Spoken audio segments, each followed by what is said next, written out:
नमस्कार साथियों, राधे राधे, जय सिया राम, जय श्री कृष्णा।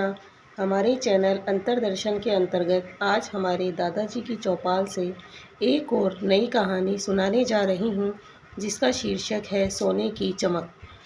पहले भाग में आप तो जान गए कि अलका देवी जी अपने बेटे रोहित की शादी को लेकर किस तरह परेशान है। अलका देवी अपने बेटे रोहित की शादी को लेकर बहुत परेशान हो रही है। ऐसे में एक रोज़ अलका देवी की ममेरी बहन निशिलता दीदी, जो विशाखापत्तनम में रहती है, फ़ोन पर जानकारी देते हुए कहने लगी, अलका, तुम चाहो तो हमारे यहाँ पर हमारी जानकारी में एक लड़की है जिसे एक बार देख सकती हो। यह लोग मुझे कह रहे थे कि अगर कोई जान पहचान में अच्छा लड़का है तो बताओ। ऐसे में मैंने तुम्हारी बात कह दी। अगर तुम लोग यहाँ आते हो तो कहना साथ में रोहित को भी लेकर आना, ताकि दोनों एक दूसरे को देख लेंगे। ऐसे तो मुझे लड़की तथा उसके परिवार वाले अच्छे लगे। बड़े दिनों से हम लोग उन्हें जानते हैं।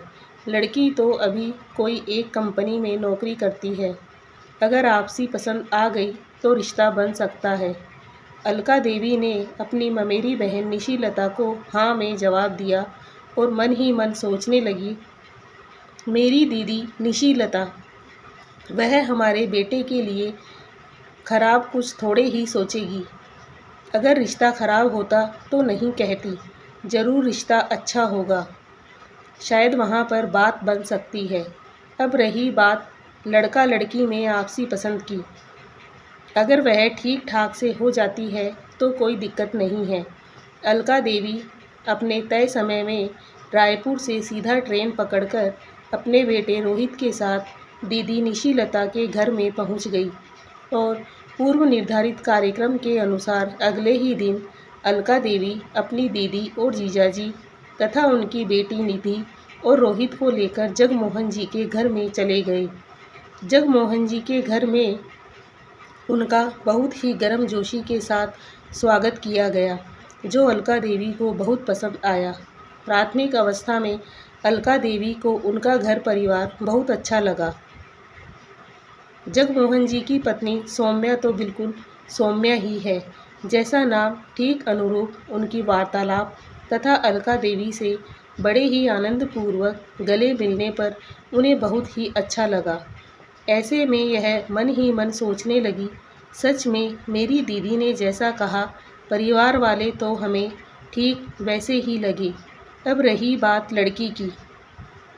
जगमोहन जी तथा उनकी पत्नी को देखने से आसानी से इन बातों का अंदाज़ा लगाया जा सकता है कि उनकी बेटी देखने में ज़रूर अच्छी होगी, जो हमें पसंद आएगी।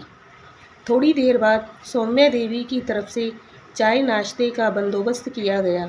ऐसे में चाय नाश्ते के साथ साथ आपस में बहुत सी चर्चाएं होने लगी, जो बहुत ही स्वाभाविक तथा एक रूटीन सी प्रक्रिया है, क्योंकि कुछ ऐसी ही कॉमन बातें हैं जो लड़के लड़कियों के घर वाले आपस में एक दूसरे से साझा करते हैं, जिस पर यह तसल्ली हो जाती है कि सामने वाला परिवार सही या गलत है तथा यहाँ पर रिश्ता तय करना उचित होगा या नहीं।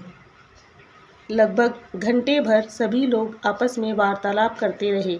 ऐसे में जगमोहन जी रोहित के बारे में भी बहुत से विषय पर मालूमात कर लिए, जो बहुत ही स्वाभाविक विषय है। उसके उपरांत सौम्या देवी बेटी मोमिता को लेकर साथ में वहां पहुंची।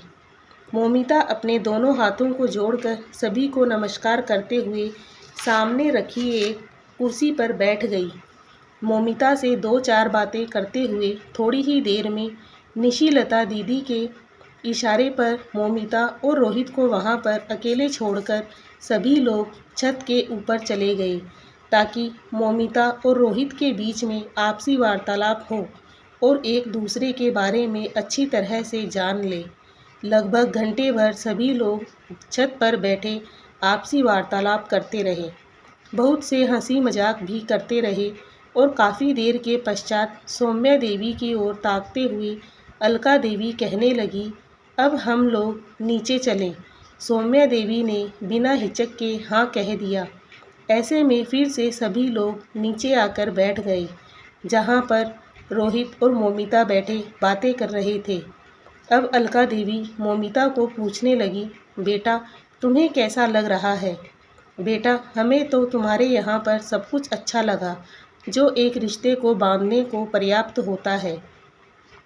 पर अब बारी है कुछ खास विषय की जानकारी की कि तुम तो यहाँ पर नौकरी करती हो। क्या कल को विशाखापत्तनम को छोड़कर रायपुर में जाने में या कहे तो रायपुर में रहने में कोई परेशानी तो नहीं होगी ना? जवाब में मोमिता बिना किसी दुविधा के कहती है, मैंने तो रोहित को कह दिया कि मैं अपनी नौकरी नहीं छोड़ सकती, क्योंकि मेरे ऊपर बहुत सी जिम्मेदारियां हैं। अगर मैं चली गई, नौकरी छोड़ दिया तो मैं उसे पूरा नहीं कर पाऊंगी। आश्चर्यचकित भाव में अलका देवी कहने लगी, तुम जो नौकरी करती हो उसमें तुम्हें सैलरी कितनी मिलती है? जवाब में मोमिता कहती है, अभी तो साल भर ही हुआ है कि मैं अपनी नौकरी में ज्वाइन की हूँ। मुझे अभी 30,000 रुपये मिलते हैं। 4-6 महीने के पश्चात मेरा प्रमोशन हो जाएगा तो मेरी सैलरी 50,000 रुपया हो जाएगी। ऐसे में यह मेरे लिए एक बहुत बड़ा अचीवमेंट है।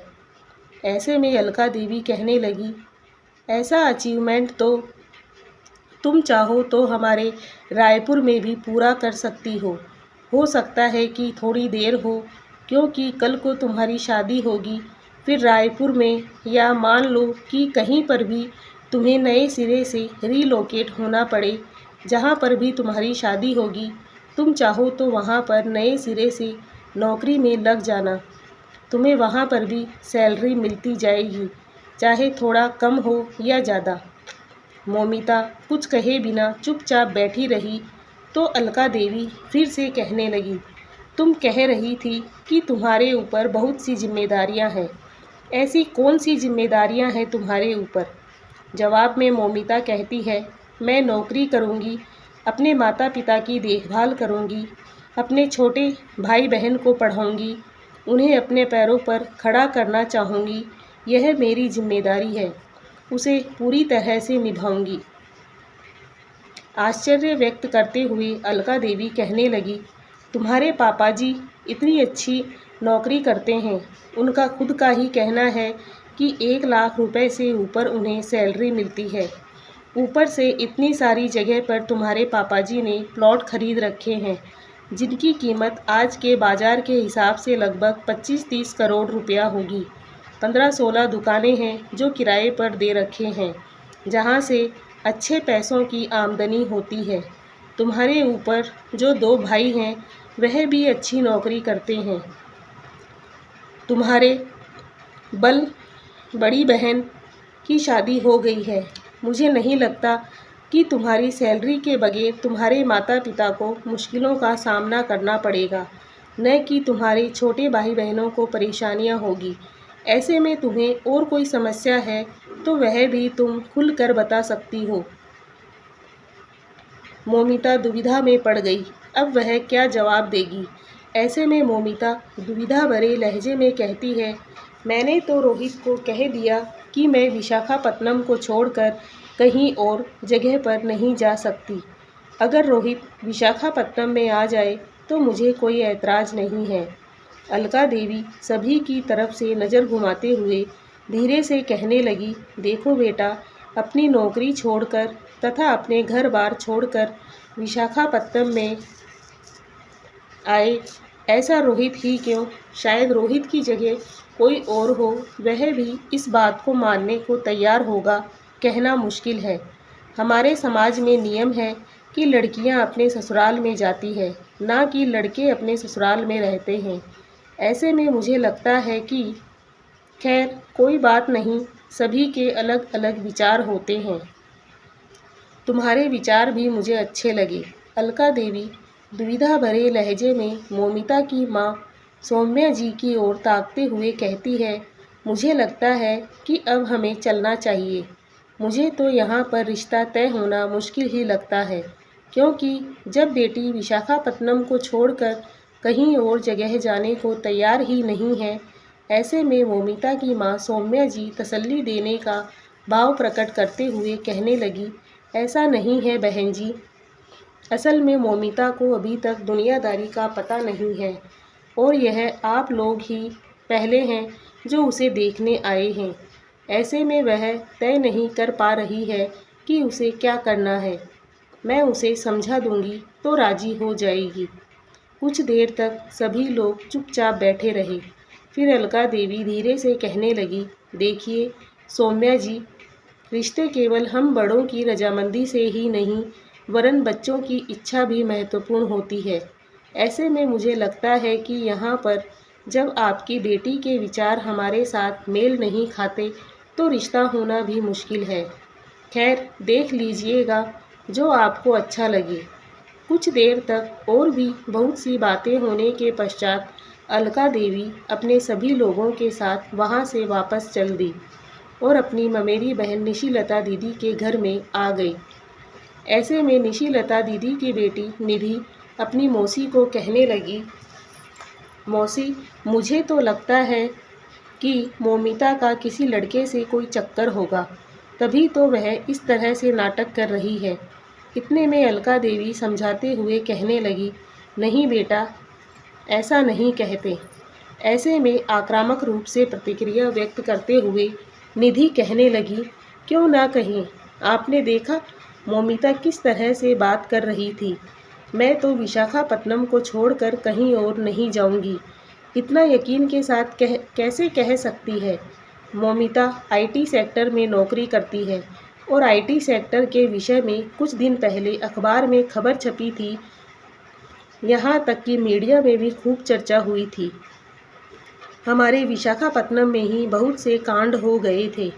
हो सकता है कि मौमिता के साथ किसी लड़के का कुछ चक्करबाजी हो, नहीं तो इतने भरोसे के साथ कोई इस तरह से बात नहीं करता। ऐसे में निधि के पिता पुनीत जी कहने लगे, कुछ भी हो जगमोहन जी को अपनी बेटी के विषय में खबर रखनी चाहिए। किसी से भी रिश्ते की बात करने से पहले, मतलब कि किसी को भी अपनी बेटी को दिखाने से पहले उन्हें खुद को भी पूरी तरह से कंफर्म कर लेना चाहिए।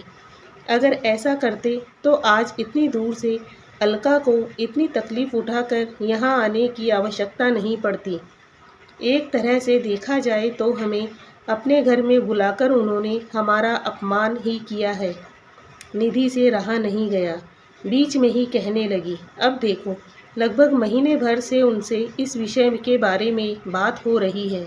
यह लोग हमें पहले ही बता देते, हमारे तो अपमान हुई है। क्या उन्हें भी कम अपमानित होना पड़ा। वह अपने माता पिता के सामने ही इस तरह से बात कर रही है। इससे तो यही जाहिर होता है कि वह अपने शहर को छोड़कर कहीं और जाने की इच्छुक नहीं है। क्या पता उन्हें पहले से इस बात का पता नहीं करना चाहिए था। किसी को घर में बुलाकर उनके सामने इस तरह से इनकार करने पर दोनों पक्ष की ही बेइज्जती होती है, जो क्या उन्हें मालूम नहीं है। और हम लोग भी ज़ोर ज़बरदस्ती क्यों करें।